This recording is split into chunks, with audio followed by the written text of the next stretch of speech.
This podcast is brought to you by Most Valuable Podcasts, saving your day from boredom with the best podcasting entertainment. Hello and welcome to episode I Lost Count of Too Old to Game. I'm your fear-filled host, Dave Oster. I'm joined today by Mark Weber. Dub them ease. And not Ricky Widmer. But we are going to bring to you all of the ranting, complaining, whiny, salty internet fans' Fallout 76 feedback. It has gone live this week. Obviously, happy Thanksgiving to everybody out there. And just a bit of housekeeping before we get into the juiciness of Fallout 76. If you do want to support us, you can always check us out on iTunes or Patreon.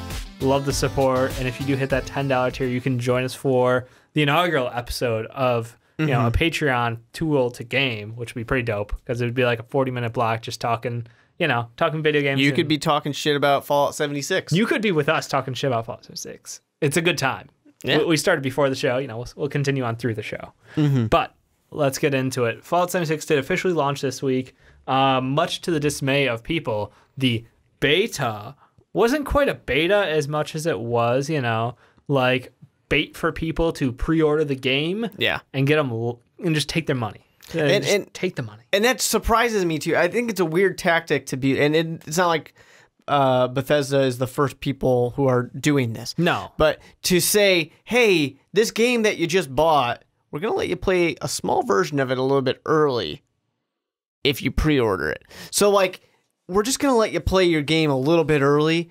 It's a weird technique because you've already gotten me to buy the game. Yeah. If anything, as the person in GameStop said to me when I was buying Red Dead Redemption, and they were trying to get me to buy the Uber edition? Well, that, and also to pre-order Fallout 76. Really? They were really giving a shot. And they also tried to sell me an Xbox One while I was there, too. Yikes. I know it's their job to force sales down people's throats, but still, it's uncomfortable. All out on trying to get me to buy stuff, which is relating actually to when I was at Best Buy the other day. We were looking at Christmas gift ideas by wandering aisles.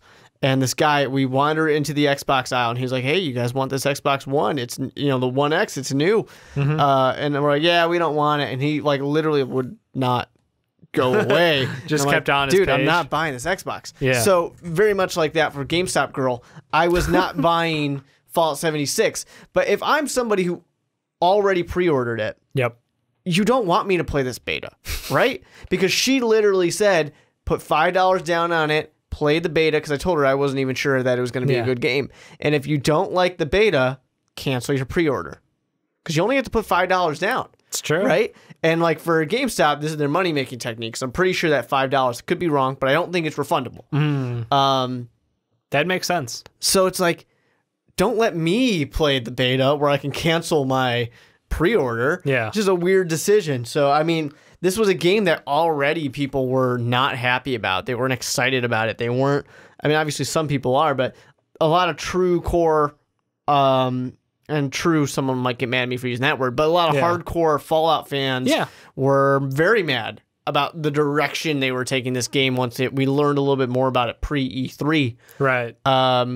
Just basically wanting to have a New Vegas to Fallout 4 this time, and and that's not what they wanted to give us. They want to dip their hat into the the Division, Destiny, all of that type of stuff right now. No, it's fair, but at the same time, it was an interesting move by Bethesda to change directions for one of their most popular titles, and I think it would have been more accepted if they had put out a decent product. Yeah. The biggest criticism is, the beta basically looked terrible, unfinished textures, had bugs galore, and there's literally a bug where it could delete the game. And they went into live with the majority of those bugs still in the game. And I know bugs get patched over time, but nothing to the point where we should fix that before we go live. It'll get fixed. Don't worry about it. Yeah. Are you guys having fun? Well, I don't know. As far as gameplay is concerned, a lot of the feedback that I've heard and experienced has been pretty heavy around the it truly feels like an empty game, Unfortunately, it doesn't feel that way in a good way. Yeah. It seems that, the lack of interaction with any NPCs you're forced to obviously you hear the audio tapes and you talk to robots basically or computers. And that's pretty much it. And it's not super fulfilling in that aspect. Yeah. That was all the feedback. And one of the things about Fallout that's awesome is the world. Yeah. And they kind of stripped the world down.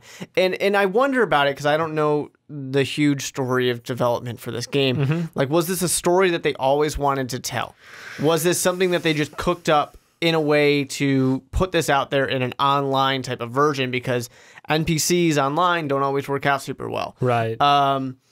And I mean, the storyline for this, basically, I've seen probably about 10 hours gameplay, is honestly not excellent. Like it's not easy to dig into, like, and you're just like, oh man, I lost myself playing this game. And it's similar matter, like we were just talking about like Red Dead Redemption 2. Yeah. And that's a game where literally like once you get done with your initial thing, it's like you do you can dig into any storyline. There's a million of them in the game and you just get immersed. And Fallout 76 has a very different mode where it's like you have to read through all of this stuff to actually like hear what's going on in the story. So it's forcing you to try to be engaged. Yeah. But it's not the same. It doesn't come to you. Like the game doesn't come to you. And I wonder if like when this game is being made, are they kind of just missing out on what has made Fallout so great? Because this isn't the first time that they've taken a step away from the first. I mean, the first game's an isometric game. Then they go into different versions of it. They go into more tactical versions of it. They go into the 3D version with Fallout 3. Like, they go into different directions all the time. Yeah. Sure. They take their chances, and this is just another chance. This one's not working, but it's just another chance. But really with this, I wonder, do they not get what people like about Fallout? So much of it, like I said, is that world. What I loved about Fallout 3 was you get out of the vault, you're blinded by the light, and there's not really, like, sure, some quests pop up, but there's not really a go this way. You can do anything you want. You can wander in any direction. Almost everybody's going to wander into Megaton, but you can go anywhere you want and do anything you want. And that was one of the best parts, is you could just wander. You could just explore, and that's what I like to do for a while, because at the beginning, when you're low-leveled, it's not great. You don't have good guns. You don't have good armor. So just wander around, suffer for a little bit, get some better stuff, and then you can do cool things, and you'll randomly run into random people and things like that.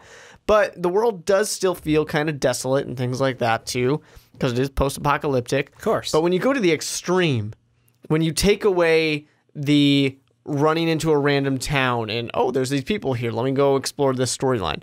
Or you take away, or I guess amplify the desolation that exists. And there's just nothing except for you, enemies, computers, basically. That's it. I just feel like they're losing the charm that makes Fallout great. They're losing the lore that really makes Fallout great. They're losing all these things, and I wonder, is this intentional? Like, did they take a calculated risk, or do they truly just not get it? Because even with Fallout 4, it seemed like they didn't quite get what a lot of people loved about Fallout.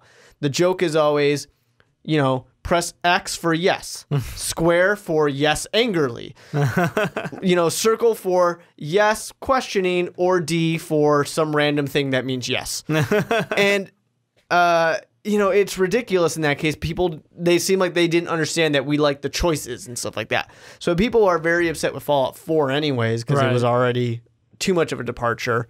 Do they even have a clue what people want? What the true gamers, the true fans, I should say, want out of a Fallout game? It's hard to say, because it seems like, and again, it's not all bad, but like it's heavily negative reviews of this game right now. People are saying that, yes, it's fun when you're playing with a group of people, but if a game's only fun when you're playing it with your friends, are you just and this is the exact argument. It was, if a game's only fun when you're playing with your friends, is the game fun, or do you just enjoy spending time with your friends? And the medium doesn't matter as much. Yeah, very true. And I think that kind of covers up for, you know, some of the gameplay deficiencies from Fallout 76. You know, I felt like they were so keyed in on making a multiplayer experience that they totally whiffed on, like you said, the entire world building, the ability to have a great storyline, to really develop your character. Yeah. So it's it's a really sad place. One of the things I think is obviously the biggest problem for me is just the visual bugs, the graphics, everything out of the box seems horrible. Yeah. People with like ridiculously spec'd out computers struggling to play it at like max settings, constant frame rate drops, all this stuff. So visually, you're paying $60 for a AAA title that looks, like a add-on to Fallout 4 already. Like it's not a professionally made looking product. So they're bait and switch there. The gameplay is very much different than what we expected out of the gates. The multiplayer is fun if you have friends. I've been told, but it's if you're on your own, you're truly on your own. And yes, when you pull up your map, you can see other people on the server. But like, where's the fun in that? Also, yeah, like being able to be like, oh, I know that like out of the 8 other people on the server, he's over there, they're over there, she's over there. It's like I thought this was supposed to be organic. I'm gonna explore and run into somebody out in the open. And that's a true person that I can talk to, because that's the whole sales pitch is no NPCs, only actual other players in the world. And now it's like, well, if I want to go talk to somebody, I'm going over there. Yeah. I go track this person down who might not want me to track them down. Yeah, I was going to say. But even then, like, I want a PvP. Well, do you have you heard about the system for PvP in the game? No, I don't think so. It revolves around, I shoot you, and if you want to PvP me, you shoot me back. And then then it will actually start doing damage. Yeah. What? Yeah. Like, hello, sir. I would like to engage in a duel. Right. Would you like to duel It's me? very non-committal. Can I pull out my glove and just? Whoosh? Yeah, pretty much. It's very non-committal. That like they don't want to do this. If somebody wants to fuck you up, they're gonna fuck you up kind of attitude. Yeah. And they don't want to do PvE server, PvP server. Right. It seems like. Like that's World of Warcraft's thing was, they went away from that after 10 plus years. But yeah, no, it's just I don't know. I don't think they've actually like settled on what this game is.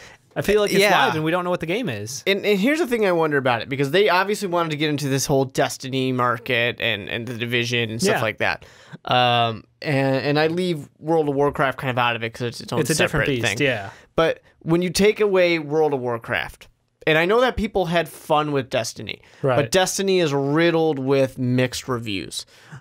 What is the console MMO experience, one of these kind of MMO lights? Yeah. Have any of them had genuine, just overall positive experiences with them? Warframe. And that's not even 100% positive, but that one is the most positive group that I know of. And that is multiplayer, online, you can group up, you do, their story, their objectives. It's a pretty good game.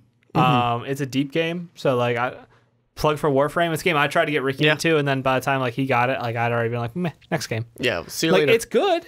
It's good. They actually just rolled out their the Nintendo Switch version drops tomorrow. Okay. Nice. Yeah, today. Today's 20th. Good. So it dropped So today. you got a day to play shiny. it before Thanksgiving. It looks shiny. Yeah. Like it actually looks like it'll hold up. So it's the only one I know. And that that's PC, PS4, Switch, Xbox. I think it's every system. And I wonder that because, the Division basically had a lot of hype and fell off the face of the earth immediately. Yep. Destiny had tons of hype, and people do put tons and tons of hours into it. People who love Destiny love Destiny.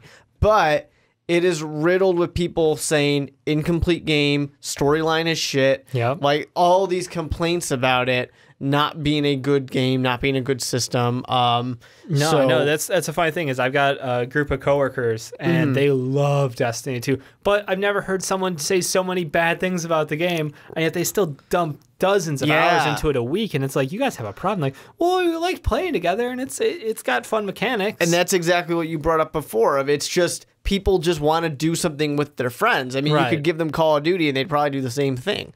Maybe, yeah. To where it's like, this was such a hype and such a trend and a fad, I guess, that I sit here and say, it really didn't work. I mean, we've yet to hit the marker spot on, which, God, now what's the game that's coming out next spring or mid-year that is like the Destiny 2 clone, basically it got ripped off of, where there's mechs, they have different oh yeah, I remember think of from the name E3 for it though. God damn. Yeah, I'm gonna look that up, but like, yeah, that's another game that it looks like we're all trying to capture this way to play with our friends, give us a good storyline where we can all be part of it, but also have like some freedom to the game where I'm not just on a track, playing the prescribed story, And it's interesting to me because I wonder, you take a game like Borderlands, which did the couch co-op so well. Oh my God, we could do a whole episode on Borderlands being the best. Yeah, and I mean, you have that experience and how well that worked, and that was a very transition into a game like Destiny or something like that. But what was lost between Borderlands and Destiny? Like, what went wrong that it didn't work? And a lot of it to me seems like content. Anthem is the name of that game. Anthem. There it is. It has a dope trailer. Yeah. Like, I will never forget seeing that trailer. But it's probably going to be goosebumps. exactly... But the expectations, yeah. Yep. The longer I'm waiting, the more I'm like, it's just Destiny. Exactly. It's just going to be the same problem. I just wonder with these, like I said, what's been missing? To me, it just seems like the content. And that's the big kind of thing that comes back to Fallout 76.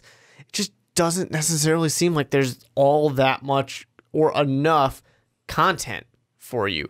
I mean, you look at a game like WoW. Why can WoW be so successful? Because it's been there for what, like 16 years? 2004 was original launch, I want to say. Okay, so we got 14 years. 14 years.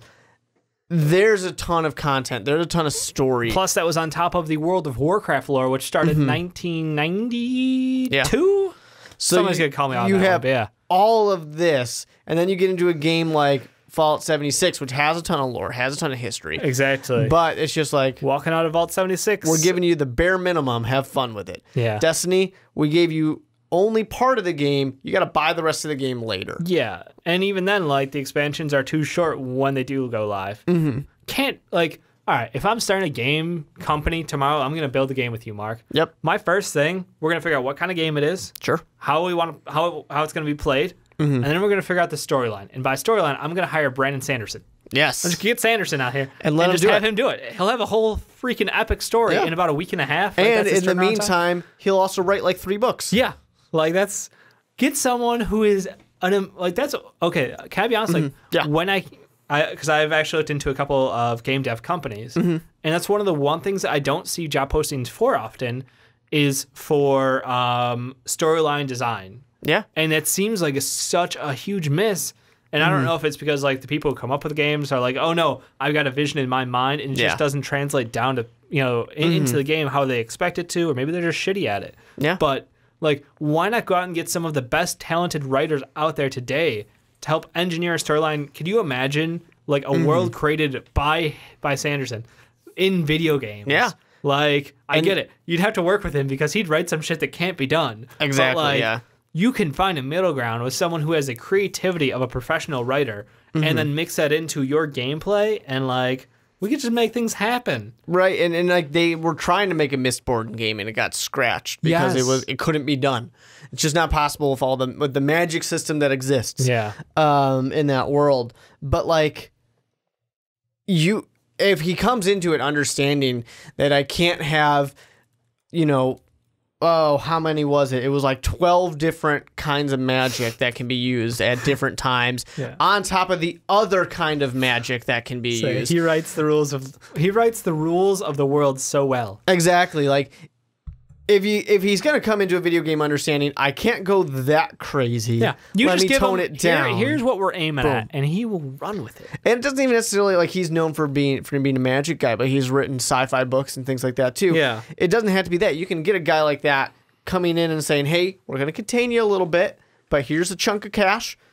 Write a book, and here's your kind of guidelines. Yeah. Give us a storyline, and then we can basically piecemeal it apart. It's like, okay, this is our key NPC who was going to work with our player. This is this, and you can kind of expand out like what he's given you. Yeah, exactly. And like take that and you run with it. And it's just like we see these games, and I think Destiny 2 is the most egregious one because that's the one that I actually bought in on because we had a buddy Sean, not Sean from MVP, but different Sean, who was like, dude, the gameplay looks great. It looks really good. Like it's not going to be like Destiny 1. They're going to have a full game on launch. And I had a lot of fun playing Destiny 2, leveling up. And then as soon as like I got done leveling up, I was like, so we done? Now what? We done here? Yeah. And it was like, yeah, pretty much. You're just chilling on the raids, and for raids, there's no great way to meet up with people, so you're just queuing with randos. And that's the big thing of why you bring it up of why can't they put the investment in that? And maybe because it's a game and there's such a focus on the gameplay element. You know, people don't care. They'll have fun having a raid just with their friends. But then you look at a Naughty Dog type of game, whether it's The Last of Us, whether it's the Uncharted games. You look at The Witcher, Witcher 3 that had a great storyline and great open world. You know, there's tons of games out there. You can go the extreme, fairly recent game, Detroit Become Human, which is pure storyline, essentially. Like, you can invest in this, and those will be big selling games. But I don't know that people care. I mean, the only company I can think of that really put a focus on the story, besides obviously Telltale. Some of the ones, exactly. I was gonna say besides the ones I mentioned, Telltale. And look where they're at now. I mean, that was they put the opposite focus. Yeah, that's the opposite not due to focus their own was problem, story, not gameplay. Yeah. And bad management just ruined them. And did you hear though? They are going to finish the final episode of Walking Dead for them though. Oh, okay. I think it was a different group coming in of devs, but there will be an ending to the Walking Dead Telltale, which is kind of cool that they're actually like wrapping that up. I mean, it's nice to not leave those fans just stranded. Those fans who've been with them through the thick and the thin for the whole time. So, but yeah, getting back on topic, basically Fallout 76 is right now a disappointment. They've missed the mark, and we're not even sure what mark they were aiming for. Yeah. Out of the gates. It's never really been clear. The question is, in my mind, do you think this game, knowing what you know about it, is salvageable over time with patches, additions, or do you think this game is basically DOA? I mean, it certainly is salvageable. I mean, No Man's Sky is a playable game now, and it was released as a shell. That's a fair argument. So anything can become playable if you put the effort into it. The question is just going to be, is it even going to be worth it? I mean, how many people are going to be still there playing this game that is going to be truly as worth desolate the as they time? want it to be? Right? Exactly. Exactly. I mean, you look at Bethesda and what are they working on? Elder Scrolls 6. Yep. Not that they don't have different teams, but they're working on that. Are they working on maybe DLC for Fallout 4? Probably not, but maybe. Are they working on a Fallout 5? Yeah. Maybe. We don't really know. Like, there's got to be something else going on besides just Elder Scrolls 6. So I don't know that they're going to invest that much time into Fallout 76. And it's not like it tanked immediately. You know, people bought this game. People pre-ordered it. People were excited for it. People will probably play it. But I see it having a very short shelf life, and I don't necessarily see this game ever actually hitting its potential. You know what's funny about it is they released it following a chain of incredible successes. Yeah. Like, we went from Spider-Man to Assassin's Creed to Red Dead Redemption to Fallout 76. Like, it was, everybody is in hype game mode. Like, this is the time of year when people are like, yeah, I know I'm back in school and I should be doing things, but I got this like small break around Thanksgiving. Like, let me just spend a whole bunch of time not dealing with my family, playing video games. Yeah, and they just shit the bed. It's man. And then like I look at next year and I'm like, the game that I'm most hyped for is still Cyberpunk, and it's like definitely there's a game. We're saying next year. We're fingers crossed fingers crossed next year. And it's like, should other game studios start to take note, because this is not the first company to go out and do a beta that was a limited beta, and it was really just like a small portion of gameplay, but it had so many problems, and they're like, nah, we got this anyway. We're gonna go live. Yeah. Like, we're not gonna take heed of our community. We're gonna ignore our players and truly dedicated fans who bought in early on this and go live with a product that we feel comfortable with, but they might not. You know, that's whatever. Yeah. Like, do you think other large game companies are going to kind of take heed of this and maybe change their rollout strategies? Because I know the pre-order is always, people are talking, well, vote with your wallets, you know, and it doesn't work because EA still exists. Like, do you think that this is just another one of those where people are going to roll over, and the next time something cool is going to drop, they're like, oh, I pre-order, I'm in, my money's there. If Bethesda were to come out and announce another Fallout 77 now, People would pre-order that one too immediately. And really, when you look at it, it doesn't make sense to me because it was kind of a lose-lose situation. They come out with this beta, it gets trashed. No one has anything good to say about it. Service crash. I mean, there was so many problems. And what do? Do you say, we've made a mistake, we're going to delay our game, we're going to fix it? Well, then you've got all this time of people talking about how shitty your game was and people being, people losing interest off of it. Yep. Now, when you come out with this game again, it could be better, but it was all this time of bad publicity about it. You're the company that had to delay your game. That's how bad it was. Yeah. Your game was not worth being released. You were scared to release it. So you can't really do that. You lose the dollars. But if you release it and then now you've got this game that's not ready and this game that's not good, and now you're getting even more bad publicity. So it's kind of a lose-lose situation. There's no real good way to do it. You wonder if it's just an idea of don't do this beta. Like, you've got your own QA. You've got... I don't know. That's a mighty fine assumption there, Mark. Well, Does I it look hope like so. they got their own QA? I hope somebody. They got like one guy in a closet. Yeah, I mean, that's... and his notes on fixes just go straight into a shredder. Yeah, exactly. We appreciate your feedback. We appreciate your feedback. We're still paying you. We value you highly. highly. Interesting. Did not know we were still paying you. There's a better way to do that. I mean, you can have people play this game not in this open public area because it obviously didn't work out for you and you didn't listen to any of this advice. So what was the point of the beta anyways? Exactly. No, I mean, they just made sure people are buying the game. That's all that beta secured. And even then, people were like, this isn't really that great, but I'm hoping they're going to have it fixed on release, or they'll have it fixed right after release. Yeah. And they didn't, so. They whiffed on that one too. Yeah. Another minor complaint that I've heard people toss around. At this point, I'm just picking because why not? This is where we're at in the day. There's a weight constraint on you because, of course, it's a survival game. Yeah. And it's actually incredibly difficult. I think it's 400 pounds is the weight restraint. And it's actually really easy to fill up because you're hoarding. Like, that's everything you pick up is a new shiny toss in the box. And classic. You're eventually having to decide, I got to toss that. I got to toss that. I need to make sure I've got enough ammo. I need to make sure I've got enough parts of this type.